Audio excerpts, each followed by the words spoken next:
चालू है वो ना, गिनती चालू है कि देखो हमने कल पढ़ा बेटा परागकण की संरचना, जहाँ में हमने सिंपली एक बार रिवाइज करेंगे। बाहर बेटा में दो परत आती, कौन कौन सी? हे कन्या, कृपया ध्यान दीजिए। कौन कौन सी परत बेटा के बाहर?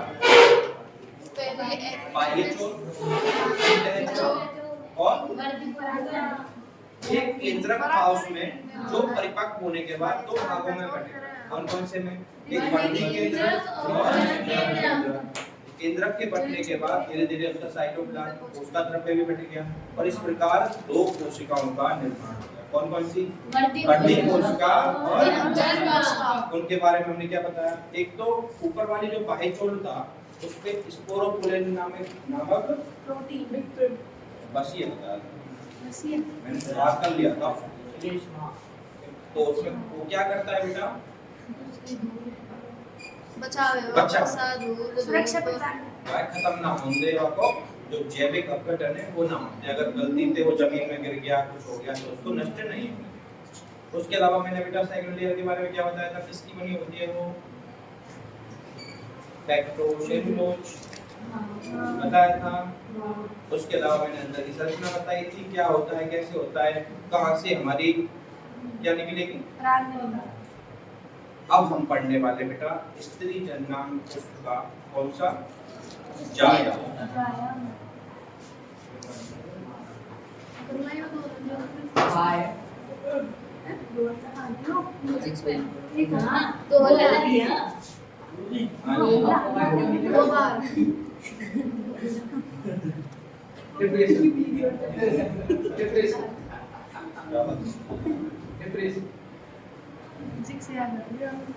बेटा क्या पढ़ रहे थे हम?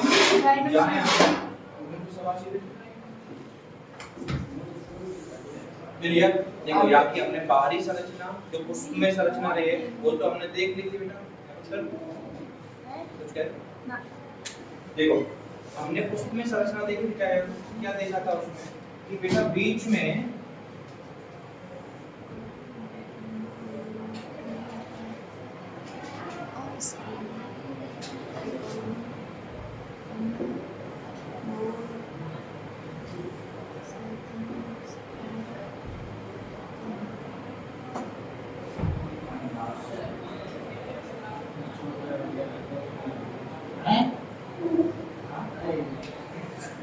संरचना पढ़ी थी हमने जायाम की। जायाम क्या है? पुष्प का स्त्री जन्नांग है, मादा जन्नांग है बेटा। उसकी एक इकाई को हम क्या कहते हैं? स्त्री केसर। क्या बोलते हैं? स्त्री केसर। इंग्लिश में मेल स्त्री केसर, मेल स्त्री केसर, मेल कौन ना फीमेल।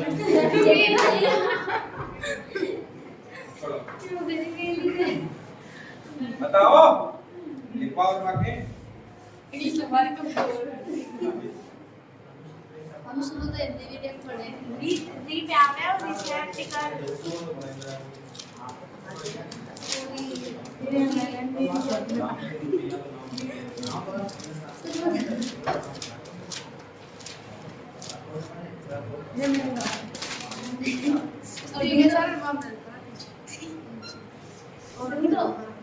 तुमने ना लिखवाई स्त्री ऐसा ना लिखवाई म्यूजियम में कर अब ये लिखवा ठीक है। देखो जायाम जाइनोसियम, उसकी हम एकल इकाई को बोलते हैं बेटा क्या? स्त्री के सच में नहीं लिखवा कोई तरह तो ना लिखवाना है एक जन बोल दे तो लिखाई ना लिखवाई दे देना रिसेप्टिकल क्या नाले भाई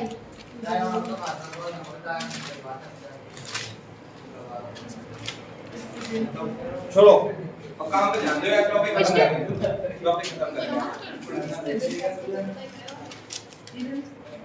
बच्चा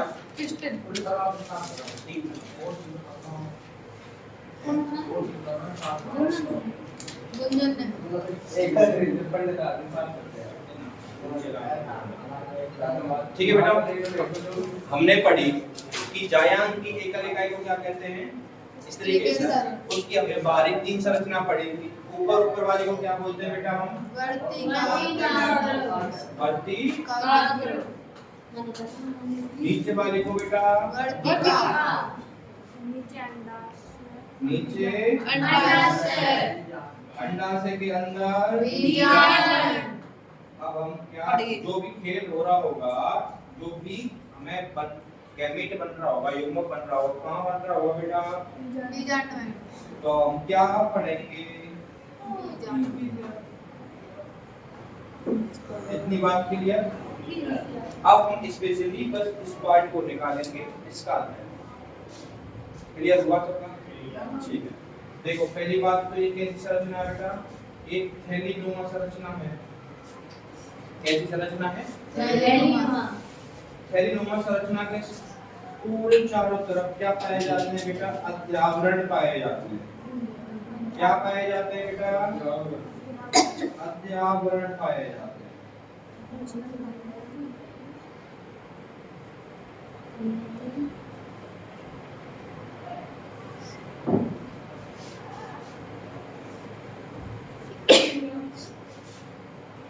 इन अध्यावरणों के मध्य थोड़ा बहुत क्या पाया जाता है? गैप पाया जाता है, जिसे हम क्या कहेंगे बेटा? बीजांड द्वार। पहले ना यहाँ पे बेटा एक छोटी सी ग्रंथनुमा संरचना पाई जाएगी, जिससे जुड़ा रहेगा, यहाँ पे जुड़ा रहेगा अंडाशय के साथ में, अंडाशय के साथ जुड़ा रहेगा। इसके साथ जुड़ा रहता है वो ग्रंथ के साथ। ग्रंथ उसको क्या कहते हैं? बीजांड। ग्रंथ। उसके बाद बेटा ये जो इम्पोर्टेंट चीज, सबसे इम्पोर्टेंट जो हमें पढ़नी है वो जो है क्या बोलते हैं इसको?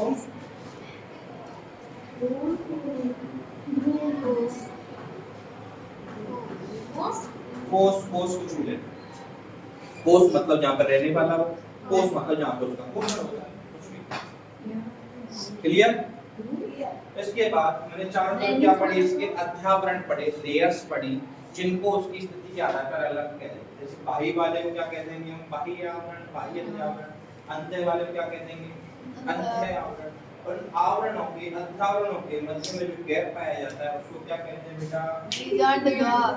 बीजांड द्वार। अब इम्पोर्टेंट चीज जो सबसे आखिर की बची, इनको तो बेटा अध्यावरण कहते हैं। क्या बोल देते हैं? इनमें पढ़ाते शुरू हो जाओ।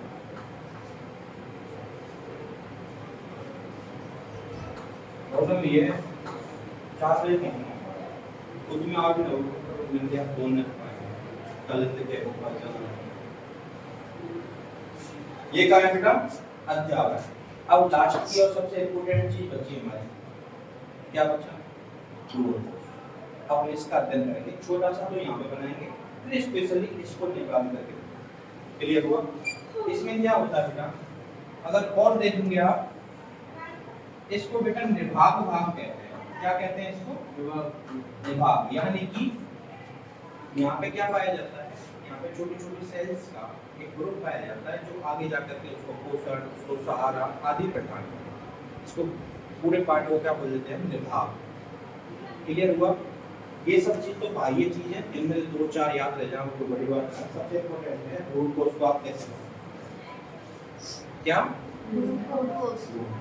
रूट कोष के अंदर बेटा देखो 3 कोशिकाएं तो पाएंगे यहाँ कहाँ पे? निभाग की तरफ, ऊपर की तरफ। एक नीचे की तरफ सीधा बीच में लंबी सी कोशिका पाई जाएगी, और उसके साइड में 2 छोटी छोटी कोशिकाएं पाएंगे, और 2 पाए जाएंगे बच्चा इम्पोर्टेंटली इतनी संरचना है। अब देखो जो सबसे लंबी दिख रही है आपको, ये है मेन कोशिका। इसको क्या बोलेंगे हम? अंडकोशिका। क्या बोलेंगे इसको? अंडकोशिका। एक्स कौन सी है ये? अंडकोशिका। अंडकोशिका।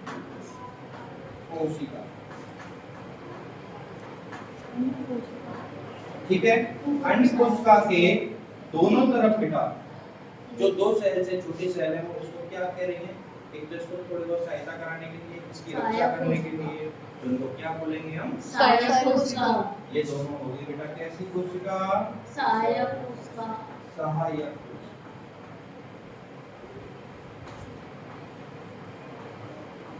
अब ये बताओ, जो इम्पोर्टेंट कोशिका, सबसे इम्पोर्टेंट कोशिका हमारी ये होगी, इसके पक्ष में, इसके विपक्ष में खड़ी है तीन कोशिका, इसके सामने है ना, जिसे घुसने के लिए खड़ी है। इन कोशिकाओं को क्या कहते हैं हम? पितृपक्ष कोशिका। कौन सी कोशिका है? पितृपक्ष या कोशिका। पितृपक्षी कोशिका। क्लियर हुआ सबका? मोटा मोटा हमने पढ़ा कि बीजांड हमारे अंडाशय के साथ एक पतली झिल्ली के साथ जुड़ा होता है, जिसे हम क्या कहते हैं? बीजांड ग्रंथि। बीजांड ग्रंथि के बाद इंपोर्टेंटली है थैलीनुमा संरचना है हमारी, उसको क्या कहेंगे हम? भ्रूणपोष। उसके चारों तरफ बहुत सारे क्या पाए जाते हैं? अध्यावरण पाए जाते हैं। उन अध्यावरणों को स्थिति के अनुसार बाह्य वाले को बाह्य अध्यावरण, अंदर वाले को अंतः अध्यावरण, और जहां अध्यावरण है दोनों, उनके मध्य में जो गैप पाया जाएगा, रिक्त स्थान पाया जाएगा, उसको क्या कहेंगे हम? बीजांड द्वार। और जो ऊपर कोशिकाओं का समूह है, उसको क्या बोलते हैं हम? निवाहन। और जो थैलीनुमा संरचना अध्ययन करेंगे तो उसमें पाएंगे कि मध्य में दो केंद्रक पाए जाते हैं, जिनको हम क्या कहते हैं? या तो ध्रुवीय केंद्रक या सहायक केंद्रक बुलाते हैं। और उनके विपक्ष में विभाग की तरफ तीन कोशिकाओं का समूह पाया जाता है, जिन्हें क्या कहते हैं? पितृपक्षी कोशिकाएं। और नीचे मध्य में एक बड़ी कोशिका होती है, जिसे बोलते हैं कौन सी? अंड कोशिका। अंड कोशिका। अंड कोशिका के अगल बगल में साइड्स में दो सेल्स पाई जाती हैं, जो उसकी सहायता के लिए होती है, उनको क्या कहते हैं? सहायक कोशिका। क्लियर हुआ भाई सबका? मोटा मोटा अब हम यही चीज लेंगे आगे। एक बार और बताओ, सुनो देखो, हम बेटा पढ़ रहे थे, सबसे पहले हमने पढ़ा जायांग, जो कि हमारा क्या है? क्या है हमारा जायांग? उसका मादा जनन अंग में है। क्या है? मादा जनन अंग। उसकी हमने बाह्य स्ट्रक्चर देखी। बाह्य स्ट्रक्चर क्या थी कि लगभग एक तो पहली बात, उसमें इसकी कंडीशन कहाँ पे होती है? मध्य में, ज्यादातर। उसमें हमारा बाहरी रूप से हम मोटा मोटा तीन पार्ट में बांटते हैं। सबसे ऊपर वर्टिका, उसके नीचे वर्टिका, और नीचे बेटा अंडाशय। अंडाशय के अंदर एक जो मेन संरचना है, जहाँ पे युग्मकों का निर्माण हो रहा होगा, उसको क्या बुलाते हैं बेटा? बीजांड। बीजांड अंडाशय के साथ एक पतली झिल्लीनुमा संरचना के साथ जुड़ा होता है, उसको क्या कहते हैं हम? बीजांड ग्रंथि। क्या बुलाते हैं? बीजांड ग्रंथि। बीजांड ग्रंथि। ठीक है। इसके मध्य में थैलीनुमा संरचना पाई जाती है, जिसको क्या बुलाते हैं? भ्रूणपोष। भ्रूणपोष के चारों तरफ अध्यावरण पाए जाते हैं, जिन्हें स्थिति के अनुसार बाह्य अध्यावरण, अंतः अध्यावरण ऐसे बुला देते हैं। अध्यावरणों के मध्य जो गैप पाया जाता है, उसे हम क्या बुलाते हैं बेटा? बीजांड द्वार। उसके बाद अंदर का अध्ययन करें या फिर ऊपर का देखें, तो ऊपर कुछ कोशिकाओं का, सहायक कोशिकाओं का समूह पाया जाता है, जिसे हम क्या कहते हैं? निभाग। निभाग की तरफ जो तीन कोशिकाएं पाई जाएंगी भ्रूणपोष में, उनको क्या बुलाएंगे हम? पितृपक्षी कोशिकाएं। मध्य में दो केंद्रक पाए जाएंगे, उनको सहायक केंद्रक या ध्रुवीय केंद्रक कहेंगे। और नीचे जो सबसे बड़ी कोशिका होगी वो जनन कोशिका। जनन कोशिका के दोनों साइड्स में क्या पाई जाएंगे बेटा? सहायक कोशिका। क्लियर? अभी एक बार ऊपर देखो, जायांग की संरचना, या ऊपर खाली जायांग टॉपिक डालो। डायनोसियम, डायनोसियम के बाद एक पहले ये है, उसके बाद ऐसे तीर बनाओगे अंडाशय के नीचे, फिर ये सब। बट ये ध्यान रखना, मैंने थोड़ा नामों की जरूरत पड़ती है, उनको थोड़ा तरीके से लिखना। सबको पता है ना कौन सी चीज क्या है? देखो समझ में आएगा बेटा सबको?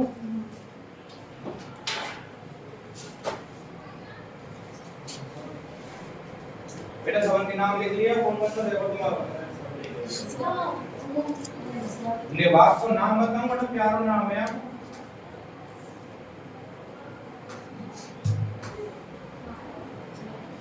चलो जा, चला जा।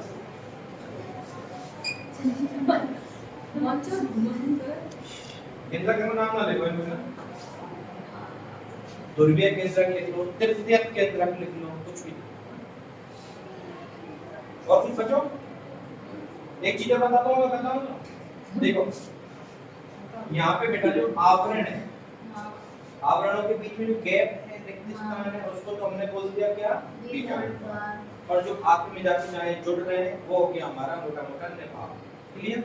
यहाँ पे कुछ ऐसी कोशिका पाई जाएंगी, मृदुता कोशिका पाई जाएंगी जो आगे चल करके इसकी पूरी बॉडी का निर्माण करेगी। बॉडी में से भी एक कोशिका जो होगी, अब मैं जो आगे प्रोसेस बताऊंगा आपको, वो एक कोशिका आगे बढ़ करके बनेगी क्या क्या, जैसे उसमें लघु बीजाणु मात्र कोशिका बनेगी, ऐसे ही यहाँ पे बनेगी गुरु बीजाणु मात्र कोशिका, यानी कि सब में से एक छोटी कोशिका। क्लियर हुआ। एक चीज और देख लो, अगर थोड़ी जगह बची हो तुम्हारे, मेरे पास तो छोटा सा है, तो यहाँ पे ना जैसे इसके नीचे थोड़ा सा वैसे तीर बना के देख लेना, क्या बीजांडकाय, बीजांडकाय यहाँ लिखो ना दिन में आता है, तो यहाँ जैसे यहाँ पे तो ये विभाग है ऊपर वाला पार्ट, बाकी नीचे थोड़ा तीर बना देना, जो खाली जगह है ना इन्हीं दोनों में। एक बार और बताऊं, बीजांडकाय बेटा अभी जरूरत पड़ेगी, एक बार और बतावे की सारी कंडीशन ने ना क्लियर है। तो मैं तो बेटा यही रह रहा हूँ, थोड़ा नमी का मतलब बदनाम किया जाने ना, समझे समझ राशि भी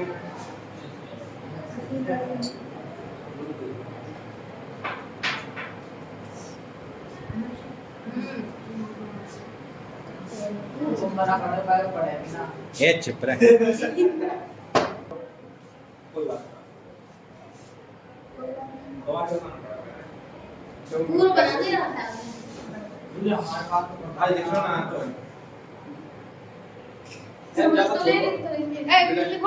ब्लैक बोर्ड देखो मोटा मोटे हम पुंकेसर पढ़ रहे थे, पुंकेसर के अंडाशय के अंदर घुसे हम, अंडाशय के अंदर क्या था बीजांड, बीजांड के अंदर जो क्या है हमारा भ्रूण कोश, अब स्पेशल उसको पढ़ने वाले हैं। उसके ऊपर यानी कि किसकी तरफ निभाग पे बीजांडकाय की तरफ तीन कोशिकाओं का समूह पाया जाता है, जिन्हें हम क्या कहते हैं बेटा पित्ती मुख कोशिका। नीचे बेटा एक बड़ी कोशिका होगी जिसको हम क्या कहेंगे अंड कोशिका, उसके दोनों तरफ एक एक सहायक कोशिका होगी, उनको क्या कहेंगे हम बेटा सहायक कोशिका। बीच में दो केंद्रक पाए जाएंगे, सहायक केंद्र, सहायक केंद्र, तृतीय केंद्र, ध्रुवीय केंद्र, कुछ भी जो तुम्हारा नाम है तृतीय केंद्र बेटा ऐसा है, क्योंकि पहले ही तुम्हारे पास तीन तरह के कोशिका ऑलरेडी है। तृतीय केंद्र के नाम कैसे करें, जो हमारा मेन हुए, मेन किस बेस पे, जिससे जन्म होता है प्राथमिक, जिससे जन्म होता है प्राथमिक, फिर उसके बाद बचा पोषण और क्या पोषण, फिर उसके बाद रक्षा, फिर उसके बाद सहायक, फिर जो बॉडी बनाता है उसकी मतलब काय बनाता है, इस बेस पे हम उनका नामकरण करते हैं। प्राथमिक हमेशा कौन रहेगा बेटा, जो हमारा जनन के जिससे जनरेटेड होगी। क्लियर हुआ। आगे लिखें हम इसको, देखो नीचे से तीर बनाए के पुष्प का या बना ले बना दे, जूम कर ले, कौन से बनानी बीजाणु भ्रूण कोश ये तो है वो, अब स्पेशल भ्रूण कोश निकालो यहाँ का है और ये बनाया जूम कर ले, जूम ये कैमरा कर ले, हम लोग एम कर लिए नो करके देखने के भाई बीट के बगा दिया जाके देख ना बस एना मुझे समझ में आ रहा है इतनी दुआ दिखाओ उधर दिखाओ एक ईशान कल इवने का तुम सही से नजर समझ में आ रहा यार क्या है अभी ना बोल रहा हूं मीडिया यार तो बोल रहा हूं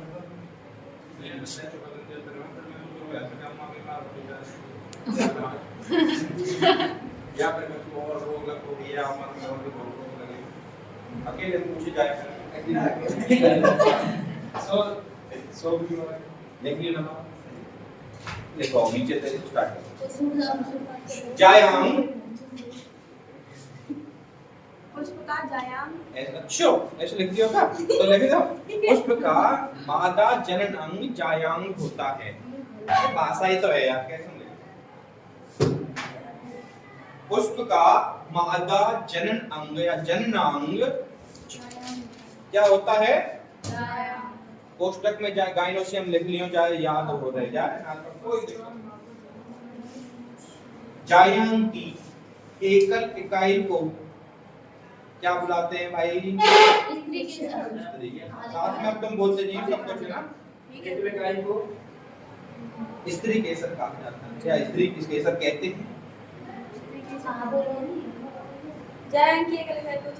एकल इकाई को स्त्री केसर कहते हैं। नकल जी मतलब जो हम कह रहे हैं देखो आगे बढ़ो। स्त्री केसर में मुख्यतः 3 भाग पाए जाते हैं। लाजियो चाहे वाक्य पैराग्राफ बोलता नहीं क्लियर तीर बना बनाए खाओ तीर बना यार मैंने आते सबसे पहले क्लास में यही कही है कि तुम जो भी कुछ लिखे ना तो ऐसे कर करके लिखो, ऐसे कर करके वो मल्लू पे लगे। अच्छा हम नहीं लगा ऐसे सीधो स्त्री केसर में तीन पूरी बना गए देखो जी। अब फिर हमने नेक्स्ट पॉइंट क्या लगा? स्त्री केसर के मुख्यतः 3 भाग होते हैं। कितने भाग होते हैं? 3। कौन? अब अगर तीन नीचे बेटा डैश लगा के तीनों भागों का नाम लिख दो। वर्तिकाग्र कॉमा वर्तिका पे अंडाशय अंडाशय।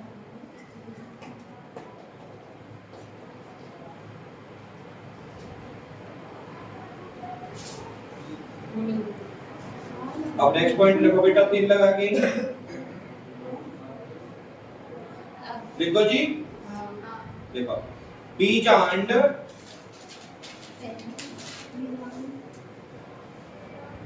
यप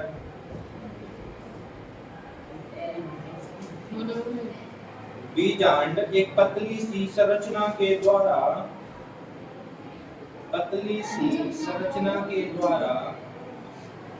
अंडाशय से जुड़ा होता है। अंडाशय से जुड़ा होता है इसे बीजांड ग्रंथ कहते हैं। क्या कहते हैं भैया? बीजांड। अब नेक्स्ट पॉइंट लिखो बेटा लाइन छोड़ के ना, मतलब लाइन पूरी मत छोड़ियो, जहां वो पूरी चल रही है वहां छोड़ के नीचे। बीजांड एक अथवा 2 आवरणों द्वारा घिरा होता है। एक अथवा 2 आवरणों द्वारा घिरा होता है जिन्हें बाह्य अध्यावरण व आंतरिक अध्यावरण कहते हैं।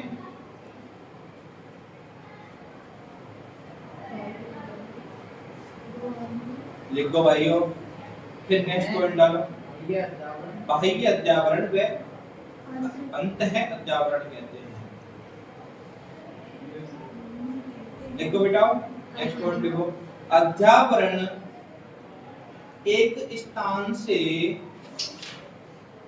अपूर्ण होते हैं, जो मैंने बताया गैप्स और लगे जो है ना अपूर्ण होते हैं, उसे क्या बुलाते हैं? बीजांड द्वार।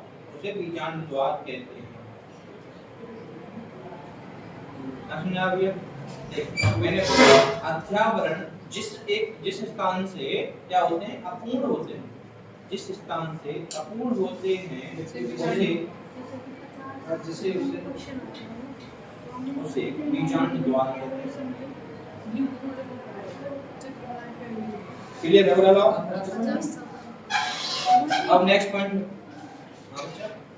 अगर कोई 50 या 100 या 150 क्वेश्चन मतलब एक क्वेश्चन है जो शब्दन को आया होगा, हम कितनी लहर या कितनी एक लहर में 10 शब्द हम इतनी प्रैक्टिस करेंगे देखिए तो मैं ना लेके आइडिया लग जाएगा। तो मैं इतना मोटा लिखूंगी तो यहाँ में एक लाइन में कैसे शब्द आएंगे?